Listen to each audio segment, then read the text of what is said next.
Welcome to the first in the Corporate Treasury Connectivity series. This is sponsored by Volante Technologies, who are one of the leaders in corporate treasury connectivity, providing both tools and apps to integrate the whole corporate treasury process. And we'll be covering key issues in this series.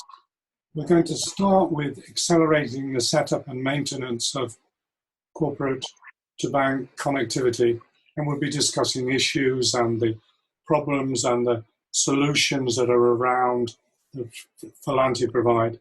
And to help us do this, we have Fiona Hamilton, VP Europe and Asia of Volante, Adish Ladd, Head of Payments Product at Volante, who both got extensive experience across the world helping corporates and banks connect together in many different ways. What's the most important things for you in terms of the issues that are facing corporates? Well, I think there are a number of challenges. Generally speaking, every bank will insist on its own format. Now, that could be proprietary, or it could be based on an existing standard, whether that's SWIFT or ISO 20022. But they'll all be looking for their own variations. And there's quite a challenge for a large corporate treasury that needs to maintain or build a large network of correspondent banking relationships and relationships with other payment processing utilities. So what you tend to find is that the originating applications, whether they're ERP applications or treasury management applications, will perhaps have the ability to support the vanilla version of those messages. However, there's then the challenge of how do you apply the nuances that your banking partner expects. And if you can't support those, then you end up quite often having, potentially higher fees, which may well be hidden for you using their corporate banking services, because they're having to do translation and mapping exercises at their end so that they can feed their processing systems and cash management systems. How common is that, having to pay an additional premium, translation premium? Well, I think it's one of those things that, I don't think it's covered with things like MiFID and regulatory things which, insist on transparency and in fees and charges, and the same thing in the IFA world in investments. These are kind of hidden because you will pay, whether it's per message or a service charge, if the bank is having to implement those services on your behalf.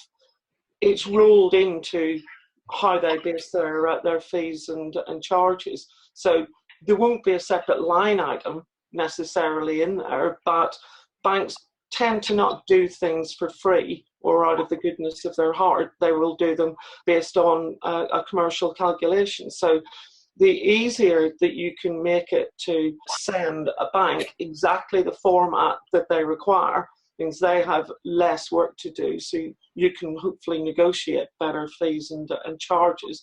And also what you're doing by ensuring that you're in control of sending them the correctly formatted data, it means that essentially there should be a higher rate of STP, straight through processing, at the receiving end to ensure that your payment instructions actually do get executed within the time frame that you want. What other important things are here?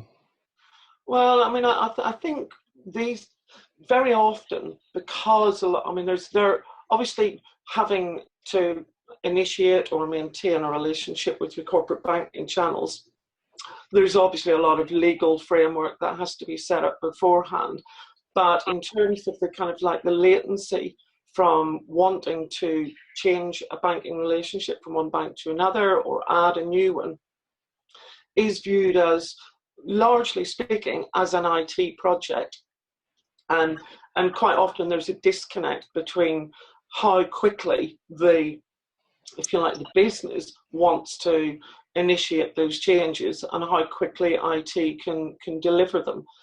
This is happening more and more as people are changing banks. They need to change banks quickly. They no longer can wait 6-9 months. Yeah, exactly, because quite often people may look or may be unhappy. We all have it in our individual lives, you know, and it has become easier with the ability to change your current account more easily with recent changes there. But even for most of us, we still stick with our same banking relationship, even though we know we might get a better, you know, better interest rates, better, you know, personal account management if we change our bank. But there's that, you know, kind of hold your head in the hands and go, oh, it's just going to be too hard. And what that means is, even though you may have far better cash management services being offered by another bank or wider access to more markets, people just go, this is just too hard. And a lot of the it's too hard is because it's going to be an IT project. It's going to take 9 months to change the bank to just support that particular bank's requirements of data formats and host-to-host channels, etc. So what's the solution? Is this the solution? Is this how this is the modern way of getting your connectivity with banks sorted? Absolutely, Jack. I think the key point here is that you insulate from a bank's perspective, you insulate the core systems from these changes, which is why, as you see in this flow chart, what we have got is that all the file validations, onboarding process, approvals, warehousing, any business rules for that particular client are now outside the bank's core system. So what happens is it becomes easier now for a bank to onboard a corporate, or vice versa, for the corporate to actually send their own formats, have them translated, and then send them to the bank. So this is what we see as being an ideal model, where irrespective of your systems, whatever payment files, whatever files you generate, you should be able to translate them on the fly and give it to the banks only in their desired format that their systems accept. Okay, so the bank doesn't have to change, you don't have to change, or you can change when you like. Absolutely. This is where we get into the maintenance and all the validations aspects of it, where everything specific to a customer is now being handled in this middle box. Does this sit on the cloud? It can. There are various models we are seeing. Some banks prefer to have this inside. Some corporates prefer to have this inside their premises, or others are putting it up in the cloud where it can be accessed by multiple entities. Yeah, and I mean, I think I would also add to that you know, any corporate that's looking to implement this type of architecture should really be looking for products and solutions that are actually agnostic to where they physically live. You know, if you choose today to put this logic on premise, you shouldn't have to have a massive project to rewrite a lot of logic and code. If you do decide that you want to put it within a private cloud or a private segment of a hosted cloud outside your premises, it should just be a matter of literally redeploying that logic with whatever to use a technical term, the deployment descriptors are, so that it just runs in a different place. It likewise, you know, you shouldn't be being tied to a particular database vendor, for example. So, you know, you may currently have a Microsoft SQL Server or a Sybase, and you may want to migrate it to Oracle or vice versa in terms of the persistence of the messages. So taking the data, storing it somewhere, transforming it, and then storing that so you have an audit trail.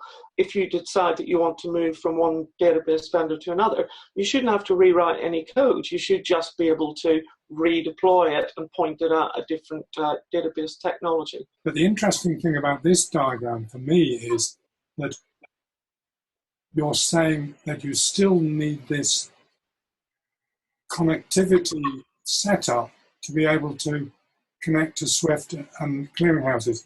But I thought connecting to SWIFT was a done deal. You don't do any more after you've lined your connection up. No, connecting to SWIFT or connecting to any other kind of value-added service provider, whether it's SAP or anybody else, Or a clearinghouse. or directly to a clearinghouse. They will publish. Actually, SAP slightly different because that is actually changing the model in terms of connecting to SWIFT or a clearinghouse. They will publish the standard message structures. So here's an MT101, here's an MT940 or an MT942. Well, that's great. But sadly, banks, when they implement SWIFT at their side, because they're adding value in their cash management services, etc., or for particular domestic markets, the content within those messages is different for each bank. So a bank will say, here's an MT101, but here's the rules which we will apply for that MT101 in our instance so that we can consume it and feed it into our back-end processing systems. And if you don't apply those rules and put the data in exactly the right field, in exactly the right format, because there's still a lot of free format fields, even in a SWIFT message, they will tend to say, you need to structure this sender to receiver information like this if it's a euro payment. But if it's US dollars, you will have to ensure that you format the kind of like the Fed and CHIPS routing information in this way. And if you don't, it will fail. It will go into exceptions and you'll be charged for it. So our experience is that if you have 10 different banks or 100 different banks, and we have some very large corporate treasuries that do have in excess of 100 correspondent banking relationships, every single implementation of a SWIFT message is different for each one of those banks. So regardless of whether you think of SWIFT as a very fine and a very secure way of transmitting a basic standard format to your bank. However, how you actually nuance that is different for each bank. And if you just say, I have a vanilla SWIFT message, and you send it to all of your banking correspondents, you're going to get a lot of failures. Doesn't the Service Bureau solve this? Only if they implement this type of functionality within the Service Bureau. At the end of the day, someone's got to manage this. Even if they were to do it, there would be a premium associated with it. So the question is, do you want to be paying those premiums, or would you rather control and be flexible in managing it yourself? So, and you have a new product in this area, don't you, that you've just rolled out? Absolutely. And that's what we are intending to do, to provide this flexibility. At the end of the day, it's a question of a handshake between the left-hand side and the right-hand side. And we want to make sure that our product provides that handshake, irrespective of the formats, irrespective of whatever is expected on both ends. We will be taking the responsibility of ensuring that whatever flow is from left to right or right to left is something that both the systems or both the entities can understand. The Volpay suite of products we've been working on and releasing throughout this year is based on 15 years of experience of working with corporate treasuries and also banks to supply integration software. So over that time, we've built up a very large library of off-the-shelf data formats or data models, in excess of 90 of those. The ability to support proprietary data formats as well. And also, we have experience of building in excess now of 250 off-the-shelf transformations or mappings from those data formats to other industry standard formats. So from a SWIFT type format to a SEPA format, for example. So a lot of systems can generate a SWIFT message, but can't necessarily generate a SEPA compliant message. And we also have transformations off the shelf, which actually do go into bank-specific formats as well. So what we've done with Volpe suite of products is bundle a lot of that functionality together to create a foundation product, and then using that foundation as its name suggests, the foundation, we're then building out more business functionality to, if you like, abstract a lot of the functionality away from the technical side of things. And the first of those that we brought to market is Volpe Channel, which is there to provide exactly this kind of corporate to bank connectivity, but allow a more friendly, business-friendly user interface to allow people to. And that's what you've done. Is you've developed a process, haven't you? That yes, yeah, absolutely. To the next slide, where you have developed a process that actually takes the onboarding on all different levels. Nadish, can you talk us through this quickly, trying to make us understand the fact that it's business-led rather than IT-led? Essentially, this is about setting up the customer preferences, setting up the whole process of the connectivity. Each entity has its own flow. It has its own preferences, which are defined in the management console. The system will be generating maps as per the user preferences, and this is not a technical function. We do not need software releases when we have to map one format to another. It is simply a process within the entire connectivity steps. And this is what we think is the simplification or the acceleration that we are getting into this process. The key thing is we will not only be onboarding and setting up the individual preferences for the systems and entities in question. We are able to simulate and test whatever mappings are generated, and also generate automatic documentation. And this what can now be used as a legal contract, because now you have a system generated documentation, which means it always is in sync with what the software does. It makes it much easier for both the parties to understand exactly what their handshake or what their interface is, and essentially sign up for that. The Treasury Department doesn't do all of this, though, does it? What combination of people are involved in doing this? It would be a mix of operations. There might be some IT oversight into this, but essentially what we are saying is this process should be managed by operations.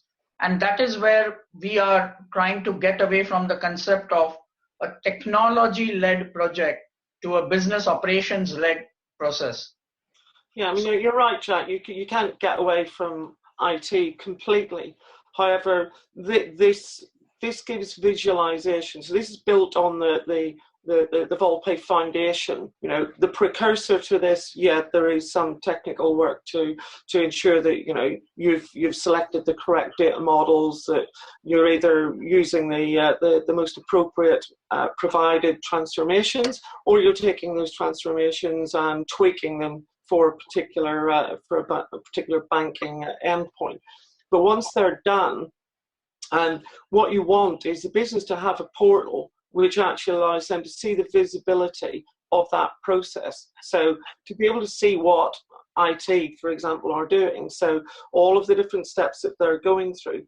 And because this is always generating the documentation, which will absolutely match the executable logic, it means that they can check at every stage, right, we're now at this stage, and let me have a look at the documentation. Yes, I agree with that. No, I don't agree with that.